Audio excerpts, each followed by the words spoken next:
Assalamualaikum warahmatullahi wabarakatuh. Alhamdulillahillazi akhrama rajaba bi isra'ir rasul minal masjidil harami ilal masjidil aqsa wallazi ya'muruna bit taqwa muddata umurina nahmaduhu wa nasta'inuhu fi kulli ahwalina. Asyhadu an la ilaha illallah wa asyhadu anna Muhammadan 'abduhu wa rasuluh. Allahumma shalli wa sallim ala nabiyyina Muhammadin wa ala alihi wa ashabihi wa man tabi'ahum bi ihsanin ila yaumil qiyamah. Amma ba'd, wa ya ibadallah, usini nafsi wa iyyakum bi taqwallah faqad fazal muttaqun. Qala Allah ta'ala fi kitabihil karim, a'udzu billahi minasy syaithanir rajim. Subhanalladzi asra bi 'abdihi lailan minal masjidil harami ilal masjidil aqsa allazi barakna hawlahu linuriyahu min ayatina innahu huwas sami'ul basir. Hadirin sidang jemaah Jumat hafizakumullah, tanpa terasa kita sudah kembali berada di bulan Rajab tahun 1444 Hijriah ini. Beraneka kejadian dan peristiwa terus berlalu silih berganti, mengisi tiap detik, menit, jam, hari, dan minggu-minggu kita. Berbagai kondisi kita lalui dari tahun ke tahun. Ada kebahagiaan yang kita rayakan dan ada kesedihan yang kita rasakan. Namun kita harus tetap hidup tanpa penyesalan. Kita mesti senantiasa optimis meski berbagai rintangan senantiasa menghimpit dan menguras keimanan kita.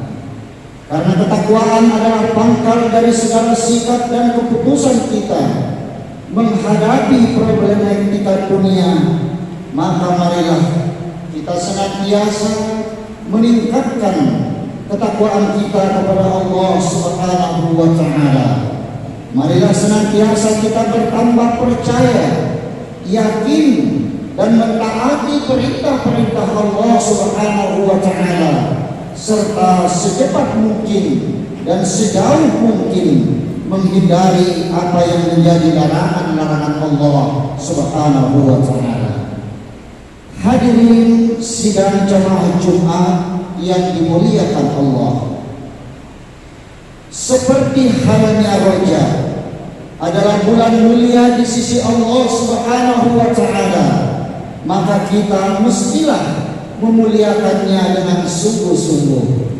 Allah Subhanahu wa ta'ala berfirman, inna iddatash shuhur 'inda Allahi 12 syahra fi kitabillahi yawma khalaqas samawati wal ardh minha arba'atun hurum zalika ad-dinul qayyim fala tajlimu fihinna anfusakum wa qatilul musyrikina kafah kama yuqatilunakum kafah wa'lamu annallaha ma'al muttaqin. Sesungguhnya bilangan bulan pada sisi Allah adalah 12 bulan. Dalam ketetapan Allah di waktu menciptakan langit dan bumi, di antaranya terdapat 4 bulan haram. Itulah agama yang lurus. Maka janganlah kamu menganiaya dirimu dalam bulan-bulan tersebut, dan perangilah kaum musyrikin sebagaimana mereka pun memerangi kamu. Dan ketahuilah bahwa Allah beserta orang-orang yang bertakwa. Quran Surah At-Taubah ayat 36. Ayat ini secara jelas menunjukkan bahwa bulan Rajab adalah salah satu bulan yang dimuliakan oleh Allah Subhanahu wa Ta'ala. Maka sebagai konsekuensi dari ketakwaan kita kepada Allah dan kepercayaan kita kepada Rasulullah Muhammad sallallahu alaihi wasallam, maka tentulah kita juga memuliakan bulan ini. Tafsir At-Tabari menyebutkan bahwa keempat bulan haram yang dimaksud adalah Dzulqa'dah, Dzulhijjah, Muharram, dan Rajab. Karenanya mereka tidak mengenal peperangan yang terjadi pada bulan-bulan ini. Orang-orang tidak diperkenankan menganiaya dan berkelahi di antaranya pada bulan-bulan ini. Jika di antara mereka terjadi perselisihan, maka biasanya ditangguhkan hingga bulan-bulan tersebut telah lewat. Pembalasan dendam di antara anggota-anggota keluarga yang terluka dan terbunuh juga menunggu bulan-bulan ini berlalu. Masyarakat jahiliyah mengikuti peraturan ini. Lalu apakah kita sebagai umat Nabi Muhammad SAW tidak ingin memuliakan bulan ini? Sejarah seputar peristiwa Isra dan Mi'raj yang terjadi di bulan Rajab merupakan pelajaran berharga. Bagaimana kesusahan dan kesedihan tergantikan dengan sebuah pesan, yakni berupa sholat 5 waktu sebagai sarana untuk mendekatkan diri kepada Allah Subhanahu wa Ta'ala. Hadirin sidang Jumat yang berbahagia, marilah kita belajar pada sejarah. Sungguh di bulan Rajab ini terdapat sebuah iktibar, cerminan yang sangat nyata untuk kita teladani bersama. Bila mau bercermin kepada sejarah, maka sejatinya umat Islam akan mendapatkan pelajaran yang sangat berharga di bulan Rajab. Pelajaran tentang ketabahan dan keyakinan kepada balasan Allah yang maha bijaksana, di mana pada tahun ke-8 dari kenabian Rasulullah Sallallahu Alaihi Wasallam mendapatkan beberapa cobaan yang teramat berat bagi beliau dan juga bagi para pengikutnya. Ujian itu adalah embargo kaum kafir Quraisy dan sekutunya terhadap umat Islam. Aksi embargo ini masih dijalankan meskipun waktu telah memasuki bulan haram. Artinya Nabi beserta para sahabatnya tetap merasakan penganiayaan dan kezaliman dari mereka yang biasanya menghentikan segala aktivitas permusuhan terhadap lawan-lawannya. Setelah 8 tahun mendakwahkan agama Allah kepada kaumnya dengan didampingi dan dilindungi oleh 2 orang kuat Quraisy, yakni pamannya dan istrinya, maka pada tahun ini Rasulullah harus rela ketika keduanya dipanggil menghadap kehadirat Allah Subhanahu wa Ta'ala. Dengan demikian, pada waktu itu Nabi tidak lagi memiliki pembela yang cukup kuat di hadapan kaumnya sendiri yang memusuhi kebenaran, sehingga Rasulullah kemudian mengizinkan kepada para pengikutnya untuk berhijrah ke Taif.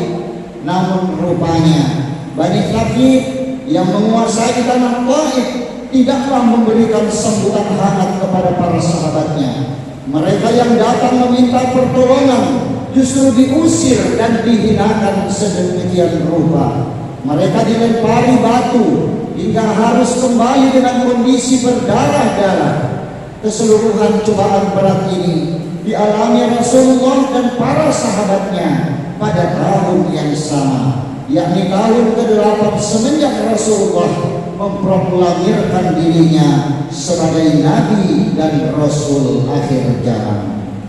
Atas cobaan yang teramat berat dan bertubi-tubi ini, maka Allah Subhanahu wa Ta'ala kemudian memberikan sekedar hiburan kepada Nabi Muhammad sallallahu alaihi wasallam yang sedang bergabung dengan segala keadaan dan perasaannya.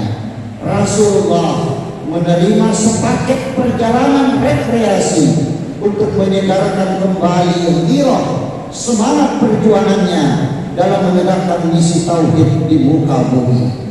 Paket perjalanan yang kemudian disebut sebagai Isra dan Mi'raj ini sejatinya adalah sebuah pesan kepada seluruh umat Muhammad bahwa segala macam cobaan yang seberat apapun haruslah kita lihat sebagai sebuah permulaan dari akan dianugerahkannya sebuah kemuliaan dari Allah Subhanahu wa taala kepada kita.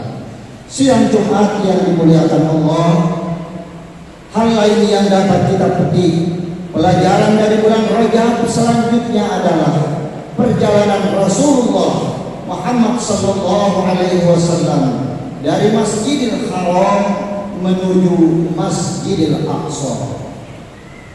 Itu adalah sebuah pesan persaudaraan dan persahabatan di antara para hamba Allah, bahwa umat Islam sebagai umat terbaik semestinya senantiasa menunjukkan sikap kedewasaan dan kematangan dalam berinteraksi dengan umat-umat lain.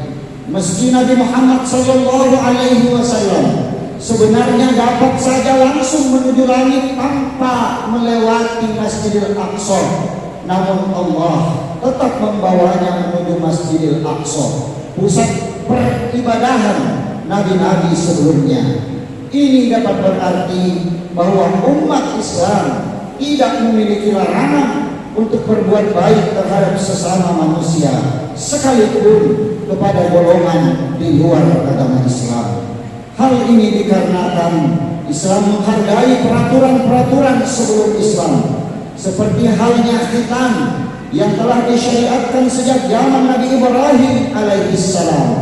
Dalam skala intern umat Islam, kita semestinya senantiasa menjaga ikatan persaudaraan dan silaturahim demi memperkuat ketakwaan, keimanan, dan persaudaraan sesama muslim. Dengan demikian maka bulan Rajab adalah bulan mulia yang harus kita sambut dengan menambah ketakwaan dan keikhlasan. Kita harus rajin melaksanakan sholat 5 waktu yang merupakan oleh-oleh dari Isra dan Mi'raj Rasulullah sallallahu alaihi wasallam di bulan Rajab tahun ke-8 dari kenabian. Kita harus tegar menghadapi hidup, meskipun hidup penuh dengan cobaan dan rintangan. Umat Islam harus senantiasa optimis dan yakin pada janji Allah akan kebahagiaan dunia dan akhirat bagi siapapun hambanya yang senantiasa meningkatkan ketakwaan. Karena demikianlah pesan yang ada di dalam bulan Rajab. Barakallahu li wa lakum fil Qur'anil azim wa nafa'ani wa iyyakum bima fihi minal ayati wa zikril hakim wa taqabbalallahu minni wa minkum tilawata innahu huwas samiul alim. Aqulu qawli hadza wa astaghfirullahal azim li wa lakum wa li sa'iril muslimin wal muslimat wal mu'minin wal mu'minat fastaghfiruhu innahu huwal ghafurur rahim.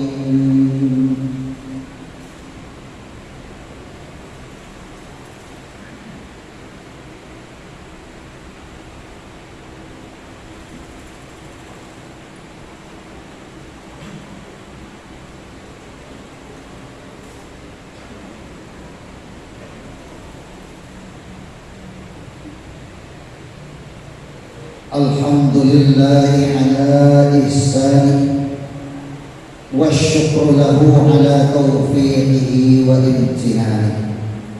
Ashhadu an la ilaha illallah wahdahu la syarika lahu wa ashhadu anna Muhammadan abduhu wa rasuluh at-ta'i ila ridwani. Allahumma salli wa sallim ala nabiyyina Muhammadin wa ala alihi wa ashabihi wa sallim tasliman katsira. Amma ba'd, fa ya ayyuhan nas ittaqullaha fima amara wantahu amma naha wa'lamu anna Allah amarakum bi amrin bada'a fihi bi nafsihi وسن بملائكته المسبحة بقدسه وقال تعالى إن الله وملائكته يصلون على النبي يا أيها الذين آمنوا صلوا عليه وسلموا تسليما اللهم اغفر للمسلمين والمسلمات والمؤمنين والمؤمنات الأحياء منهم والأموات اللهم أعز الإسلام والمسلمين وأذل الشرك والمشركين وانصر من نصر الدين واخذل من خذل المسلمين ودمر أعداء الدين واعل كلماتك إلى يوم الدين اللهم ارفع عنا البلاء والوباء والزلازل والمحن وسوء الفتنة والمحن ما ظهر منها وما بطن عن بلدنا إندونيسيا خاصة وسائر البلدان المسلمين عامة يا رب العالمين ربنا آتنا في الدنيا حسنة وفي الآخرة حسنة وقنا عذاب النار عباد الله إن الله يأمر بالعدل والإحسان وإيتاء ذي القربى وينهى عن الفحشاء والمنكر والبغي يعظكم لعلكم تذكرون واذكروا الله العظيم يذكركم واشكروه على نعمه يزدكم ولذكر الله أكبر والله يعلم ما تصنعون أقيموا الصلاة